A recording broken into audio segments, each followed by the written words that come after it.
So this is going to be my first of a new release shootout where I'm going to talk about three movies that I recently picked up that are new releases and which one I enjoyed the most out of all three of them. So let's get into it.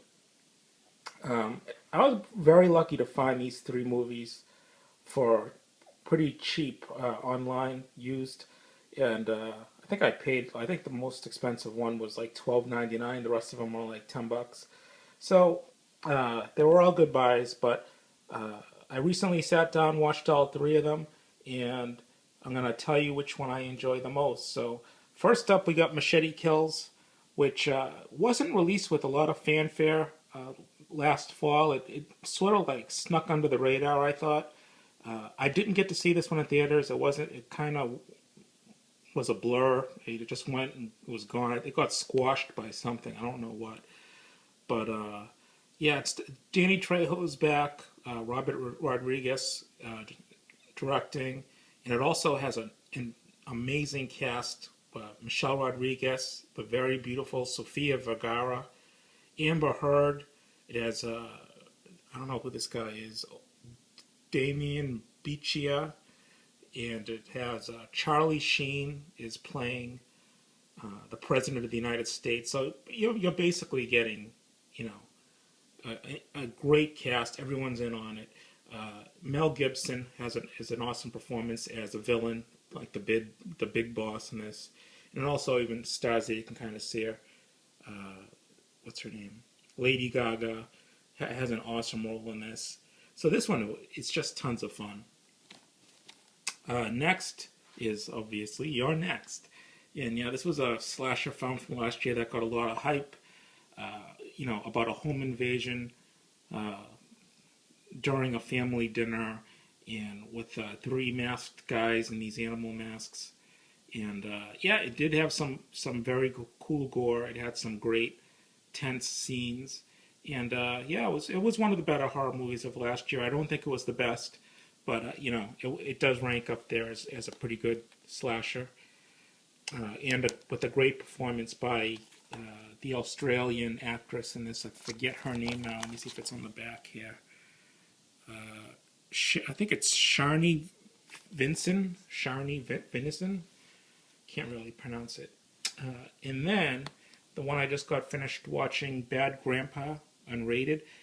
I've always been a fan of Johnny Knoxville, back to the Jackass days, where he pretty much was in with a group of guys doing these crazy stunts and just obscene humor and just outrageous type stuff.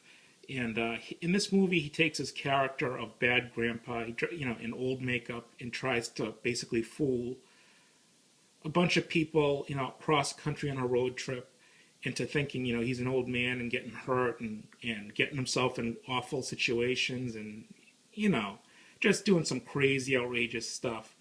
And this movie took a lot of risks with its comedy. I have to say that. It kind of melded in a storyline of a kid with two just god awful parents that, basically the storyline is that no one wants to claim this kid. He's, the mother is in jail. The father can give a shit less about him. Johnny Knoxville's character here plays off like, he's recently widowed, and he wants his free time now to go out and bag some tail. And, yeah, so he doesn't want the kid either, and says that a few different times in the movie in different ways. So, yeah, they took some risks with comedy that could have backfired really bad and made this thing a bomb. But I think it handled it nicely and had a good message, and it was funny. And the funny thing about this one is, I would have said I was ready to go on camera here and say that almost half of the gags in this were scripted, meaning that I think everybody in the audience was in on the joke. I thought that they came in beforehand and said, "Hey, we're filming a movie here. Just try and act like you're surprised, act like you're this, that," and then they started shooting the scenes. I could have pointed to a lot of different scenes, like the funeral scene in the beginning the part where he got his prosthetic penis stuck in the Coke machine. All this just seemed over the top. Like obviously everyone's in on it. You know, the reactions didn't seem genuine. But you know, after the movie and watching some of the bonus features on this, it does look like it was all real. And you know, those sometimes I think the poor reactions are the truth of the camera. You know, they're just showing what really happened, and you know, you're probably getting the dregs of society watching this stuff, so they probably will fall for anything. So I don't know. It was a good movie. I enjoyed it a lot. I laughed, and yeah. So all three of these, I would say, were great watches. Yeah, I would absolutely highly recommend a rental at least on all three of these. But which one did I enjoy the most out of all of these? It's a tough choice. There were things about all three of them that I enjoyed, and that made each one of them enjoyable for different reasons. But if I had to choose just one, I'm going with Machete Kills.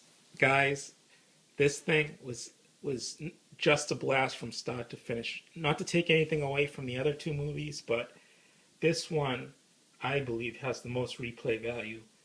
I think once you know the story behind this, and once you've seen the gags once or twice in this, I think it will sit on your shelves a little bit. But I think just the over-the-top action and just I don't know, just it's just amazing. You have to see it.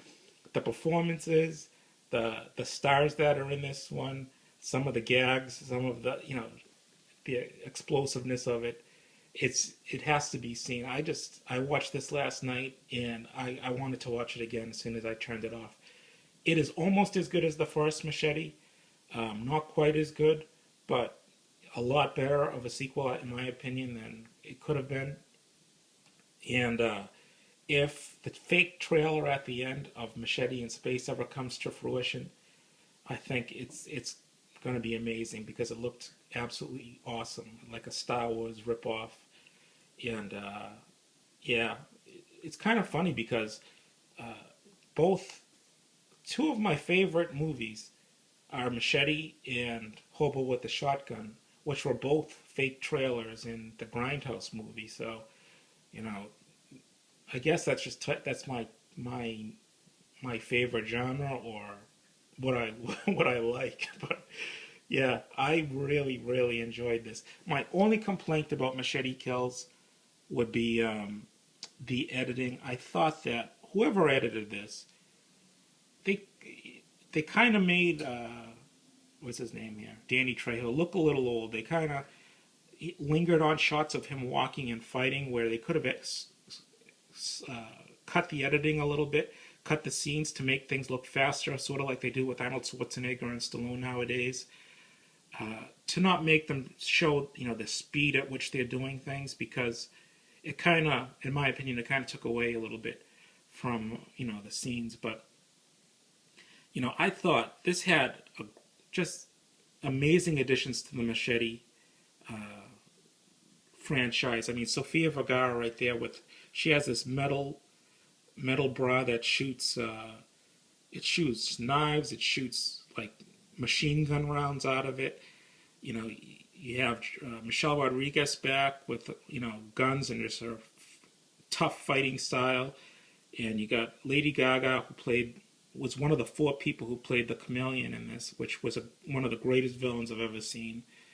Then you got Amber Heard, you got Alexa Vega, and you got Jessica Alba back. I mean, the Latino cast in this, they're all beautiful, they're all amazing, just a ton of fun.